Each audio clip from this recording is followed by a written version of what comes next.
All right, hello and welcome to another Expert Inside interview. My name is John Golden from Sales Pop, online sales magazine, and Pipeliner CRM, joining you as usual from a sunny San Diego. And today I'm delighted to be joined just up the coast there, short flight, Spokane, Washington, by William Milliken. How you doing, William? I'm doing good, John. Thanks for having me. How you doing? Yeah, absolutely. It's fantastic. And William is the founder of Scoop. Swoop Scoop, a multi-million dollar dog waste removal company that's transformed one of life's least glamorous chores into a thriving business, serving thousands of customers across multiple states. Swoop Scoop is proof that innovation and exceptional service can turn any idea into a success story. And that's what we're going to talk about today. William, let's face it, a lot of people are, want to start businesses or have ideas, and they always think they have to be like really cool or, dare I hate using that word sexy, but dare I say like sexy ideas and everything. But you took something, as you said, something that, let's face it, all of us as dog owners, right? None of us enjoy. Mhm. Uh, but you took it something like that that people really dislike, and you created a business out of it and was innovative around it. So just tell us the backstory, because I'm fascinated why where you got the idea and how you started in this. Yeah, so my background's actually in digital marketing. I used to work for a big agency. I had kind of a small agency, and I realized I make a lot more money if I actually own the companies that I do marketing for rather than just advertising for people. So kind of my niche was home services, and the scooping company wasn't my first company. I had an electrical company. I got a garage door company. And my wife at the time had actually hired a pooper scooper just because we were busy. She was pregnant. And I had a buddy that wanted to start a business with me, saw the success of my other companies, and wasn't a plumber, didn't know HVAC, couldn't back up a trailer, start a lawn care company. And I thought, man, this company that we hired is not very good. I wonder if we could do a better job and if there's actually going to be a real market for this or not. That's kind of how the idea started and how we got the ball rolling on the business. Mhm. And so when you looked at the company that was doing it, what were some of the things that immediately came to mind where you thought, hang on a second, this could be done better and it could be way more attractive to people? Mhm. If I Yeah, can they use didn't. the word attractive with dog poop in the same sentence. Yeah, yeah. There you go. Well, I mean, they didn't have any branding. They didn't have any uniforms. The way they did billing was super clunky. I think you could actually like go in on their Venmo and like see who all their customers were, just because it was like not secure like Right. whatsoever. You didn't know if they showed up. They had no online presence. They had no website. Pretty amateur.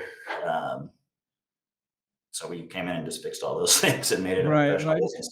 So what did you do? What did you do differently? And how did you innovate on this and make it a scalable business? Mm. Yeah, so I mean, at first we kind of had no idea what we were doing. We had to try to figure it out. But kind of the first thing is trying to be a professional company, trying to go the extra mile for people. So building a professional website, making sure we're collecting Google reviews. All our employees wear uniforms. Everything's background checked. Everything's systematized. So we sell our customers on like a subscription basis. We pre-bill them every single month through our software. We'll show up. We'll pick up the waste. We'll take a photo of their gate, send it to them so they know we provided service, so they know their dog's not going to get let out. And then we clean all our equipment with like a kennel grade disinfectant. And we just got really good at that system, keeping it super simple. And then also making it really easy for customers to interact with us. They have a customer portal so they can cancel their subscription, change the frequency, add dogs. They can sign up right online without even talking to anybody with our instant quote tool. So we just try to make it as easy as possible for customers to interact with the business, kind of on all sides. Yeah.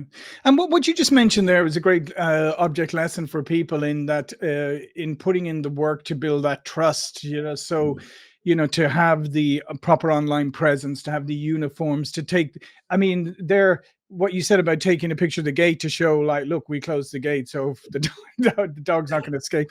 But Yeah. just lots of those touches, because I feel like we live it today, particularly in a world where people are so used to their antennas are up for superficial and indeed fake, right? Mhm. So trusting that the threshold for trust has gone up. So these things really make a difference, right? Mhm. Oh yeah, no, absolutely. Trust is definitely big, especially when you're coming out to people's houses and want to make sure you're a reputable company and not just some guy that's going to be in their backyard. Right. And then so now you have this business is across multiple states. Mhm. How did you take it? Okay, you proved the concept and whatever. So how did you then take it to the next level? Because that's what a lot of people struggle with. You know, Mhm. maybe they have a business idea, they get it up and running, it's running fairly well in their local area or whatever, but they hit that wall where either they're overwhelmed or they just don't know how to scale it. Mhm. Yeah, I think in this industry in particular, and I mean a lot of businesses, it really comes down to hiring good people, right? So you got to have people that are good entry level employees. So we try to treat all our employees well. We pay them a couple dollars more than FedEx, Amazon, landscapers. We provide Mm. benefits. We let them take the trucks home. We let them work Monday through Friday. They can have a flexible schedule as long as they get the route done. So really appealing for kind of that entry level position, and then also building out a good management team that kind of oversees that. So just making sure you have the right people. That's kind of what we're working on, scaling from multiple seven figures to eight figures is that next layer of management. But in this industry in particular, I think one of the biggest mistakes people make is they try to open up a new location too soon. Right. We're really route density based as far as profitability goes. So I would rather have 1,000 clients in one location than 150 clients in like 10 locations. Even though that might Right. be more money on paper, it's going to be less profitable. So it was kind of my focus, just finishing a location before we actually go and start another one. And when I say finish, like I don't have to touch it. Nobody has to scoop. It's managed. Like everything's just running on its own. Yeah, and then what you outlined then about the employees too. Again, that's you know what you seem to be really focused on here is again is on trust and as you said, hiring the right people and then trusting them. As you said, like take the vans home, be flexible schedule, like as long as you get your routes done and stuff like that. And I think that's what people are really looking for. Really good people today. They're looking for employers who they can feel good working for, but they also can feel good about themselves. Say like, I'm trusted by this person. This person actually is. I'm not just a number. I'm not just a body to do this. I'm actually somebody they value. Yeah, yeah, absolutely. And then whenever we can too, trying to promote people from just being a scooper to like a lead scooper. Maybe they can eventually become like a field supervisor. So we definitely have a runway for that entry level position. Um, but for some of the higher level positions, if I'm hiring like a marketing director or HR person, we definitely want to try to pull in outside talent from people that have kind of been there, done that. Mhm. And like and as you mentioned at the beginning, then having a very seamless process for Mhm. customers to be able to interact, to be able to pay, subscriptions, to be able to maybe pause if they're on vacation, whatever that kind of thing is. How much does technology play a part in this? Oh yeah, I think it's huge. It reduces a ton of friction. I mean, all the money is on auto pay. Like you said, customers can manage their whole thing themselves. They don't even have to talk to a person if they don't want to, because as you know, some of the younger folks they don't like to talk to people on the phone. So just making it as easy as possible, and then also setting in systems for like retention and for follow up. So people go in and they get a quote online, but they don't sign up for services. We get their phone number. We can hit them with SMS remarketing, we can hit them with email remarketing, we can send promos out. So that opened up a lot of growth for us also for not a lot of money really if Mhm. you're doing those remarketing efforts correctly. And you just know you mentioned there about people's communication preferences, and I think that's something that a lot of businesses haven't caught on to yet. The fact is that today people have very distinct preferences in how they like Mhm. to communicate and how they like to be communicated with. And Mhm. it's not always generational either. There's some people of my generation who just want to be text, don't want to be Yeah. called anymore. Yeah. And I think that's a really important thing is giving people that flexibility because there's nothing we hate more than being forced into one mode of communication. Yeah. Yeah, absolutely. And I think speed's another thing as well. So like you can do everything online, but we also have a full call center. So we're trying to answer the phone within the first couple rings. Somebody gives a quote and they want us to call them back. We're trying to call them back within 60 seconds. So that kind of speed to lead and that quick customer service, I think, goes a long way as well, not only with building trust, but onboarding customers, increasing retention, all those things. Yeah, and that's another great point. Is I mean, I think that's a lot where a lot of businesses fall down is that speed to lead. And I mean, I don't even know from our own experiences. Sometimes we'd go, "Oh, this is interesting. We'll fill out the form or whatever," and then we never hear back, which is Yeah. bizarre. Or you hear back days later when you've already moved on or forgotten about it Mhm. or whatever. So Yeah. that piece is critical. Yeah. Yeah, I think especially in home services too, because like if your toilet breaks or whatever, you're just going to start calling down the list on Google. If the first person doesn't answer the phone, you're just moving on to the next person to get your problem solved when it's hot. So Mhm. And how much do you and how do you work with your customers to make them advocates? Because obviously, your customers can become your greatest marketing tools. Mhm. Yeah, so I think obviously it starts with doing a good job, being Mhm. responsive, being quick. I think all those things are kind of the foundation. There's obviously other things you can do. We have like a referral program, so if they refer us to somebody else, we'll let you get like a free cleanup or two free cleanups. So we'll run promos like that. And then we also do a lot to try to give back to the community. So we got like a big giant check. So every month we'll donate to a charity, at least $1,000. We'll give those charities like a promo code because Mhm. spending 50 to $100 to acquire a customer through marketing anyways, might as well donate it. So trying to kind of give back, and we'll have our clients kind of vote on which charity we should donate to this month or that month. I think those little things add up over Mm. time and start to go a long way. Yeah, and that's another key point there is like embedding yourself in the community and making people feel like they're not just supporting, they're not just using a service, but they're supporting a local business, a business that's rooted in the community, a business that cares about the locality they live in. Yep. Yep. 100%. So I think, yeah, I mean, there's franchises and stuff that have been around doing it forever, but I think the way we've been kind of mopping them up in all our Mm. local markets, at least. So, Yeah. So, what were any of the what were any obstacles or early on when you were setting it up? What were any lessons you learned that maybe you could share with other entrepreneurs? yeah, so for us, our biggest obstacle was we had no idea what we were doing. I think my business partner, he didn't even have a dog, so he was out like in his backyard scooping up like rocks with a bucket, All just going right. himself to see how long it would take. So we had definitely a big learning curve. Probably our first bottleneck, we got pretty fortunate with this. Wasn't actually customer acquisition. My business partner, he went out, he put out door hangers, maybe got the first 10 customers or so. And once I saw that it could work, I started to invest some money into Facebook ads and went from 10 customers to over 300 in about 3 months. Um, and one person can only handle about 150 accounts. So we had to figure out how to go buy trucks. We had to figure out how to hire people like really fast for that particular business. So that was a big bottleneck for us when we were first starting off. Um, but now it's really just down to yeah, people, systems, processes is kind of the things that at our stage of business that need to get ironed out even more to keep growing. Yeah. And so, and what would your advice be to other people who are thinking about businesses? Like I said, because I mean, you took a business, as we said, it's not a glamorous one, but it's a very necessary one, and Mhm. it's one where you can obviously, where there's almost there's almost inexhaustible potential for repeat business, right? Mhm. Yep. Yep. Absolutely. So as far as my advice goes, I mean, really the most important thing I think is just to go out and get started and actually just focus on activities that make you money. It doesn't really matter what you do. I don't own a dog waste removal business because I'm passionate about dog poop. You know what I Mhm. mean? I want to make money, so that's really what it's about.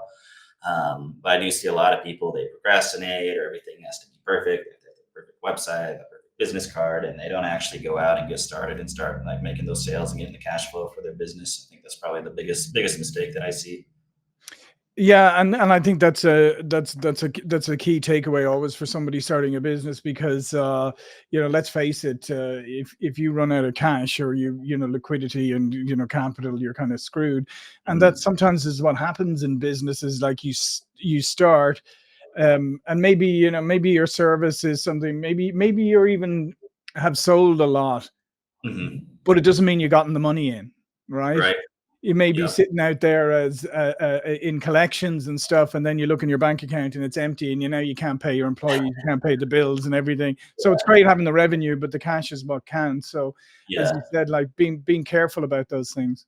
Well, that's kind of what I like about this business too. So we pre-bill all our customers before we even provide the service on a monthly Mhm. basis. If they don't pay us, we don't show up Right. essentially. So that saved us quite a bit. And then we also rolled out like quarterly billing with like a little bit of a discount for customers because we noticed the longer the billing interval, the less likely they are to actually cancel services.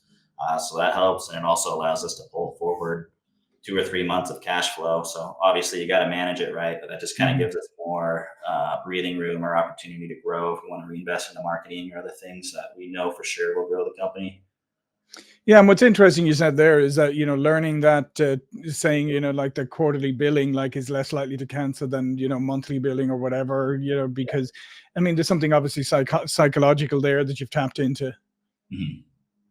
Yeah, yeah, that, and then even on like the employee side, we're looking at like reward windows, right? So we pay everybody twice a month right now, but we're looking at bringing that down to paying people once a week, just so they get that reward cycle even faster to help with employee retention. So we're just making little tweaks like that and just trying to get better and better, kind of all across the board as we get ready to basically copy paste the business all over the place. Yeah. And that's another great example you just used there because oftentimes, businesses tend to fall into that trap where they look to make everything work for them rather than for their customers or for their employees like that. I mean, it would probably be easier for you to go to monthly payments, right? For your staff, It'd probably be much easier system for Yeah, you. once a year, that would be way easier. Yeah, yeah, once a year, yeah. But even monthly, I mean, it'd probably be easier for you. But as you said, I Mhm. mean, now you're doing the opposite. You're actually thinking, no, that we should probably maybe go down to weekly because that's what would motivate our employees. And I think sometimes businesses take a very short-sighted view of that. And like I said, a very, well, this works for us, so they'll just deal. Mhm. Yeah, no, exactly. Well, it's really not up to me. Like my whole goal as a business owner, like I should have it. Everything should work without me, right? So I got other people that run payroll. I got other people that do the books. Like the Mhm. only thing I really do right now is strategy, and I still have my hand on the marketing because that's kind of what got us to the dance. But all those are all things that I'm gonna eventually give up, also as we continue to grow. Yeah, and on that, I mean, that's another thing I think that a lot of entrepreneurs or startup businesses they struggle with letting go and delegating and handing off that. So it sounds so. Did you struggle with that ever, or did you always like want to like extricate yourself as soon as you could possibly could? Um, Yeah, aside from like the core marketing activities, which I mean, drive most of the business, and honestly don't take that much time once you have them set up. Mhm. I try to not do anything. As much stuff as I can hand off, the better. Even if I make less money, if I have less headaches, and I have more bandwidth to come up with good ideas and make good decisions. I think that's a good ROI. Mhm. And so what other pieces of advice would you have for somebody in the especially in the early stages because it can get overwhelming. People maybe make the decision to go, okay, I'm going to start my business, and then they're, a few months into whatever they're going like, what am I doing? Why did Mhm. I even make this decision? Yeah. What advice do you have for them when they maybe hit a bit of a motivation dip? Yeah, I think if you can break stuff down into actual like hard metrics or hard numbers, I think that can go a long way, depending on what type of business you are. If you're having to do like outreach, like just making sure you actually just do those actions kind of on a daily basis, tracking some of your key metrics, like how much does it cost to get a customer, what do we expect our customer lifetime value to be. You can really turn almost any business into a math equation. Spend this much Hmm. money on ads, you get this many leads, you get this customer acquisition cost, they pay you this much money over this long of time. You can kind of reverse engineer it, and you can take a lot of the emotions and the out of business, which there's definitely a lot. Some days are really good and some days are really bad, but if you just keep on it, keep on the path, most of the time it's going to work out.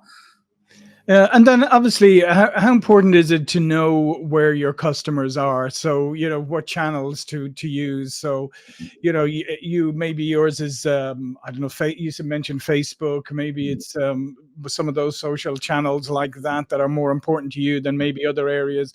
I often see people sort of go, well, I'm just going to go everywhere. I'm going to put my Yeah, stuff everywhere. And that's just flushing money down the toilet often. yeah, definitely. This business was kind of interesting too, because all my other companies were really Google heavy because people are searching for electricians or garage door Mhm. operator, like whatever, right? There wasn't really any search volume for the pooper scooper industry because people don't even know it's an industry, which is a big Mhm. reason why I'm on here doing podcasts with people like you.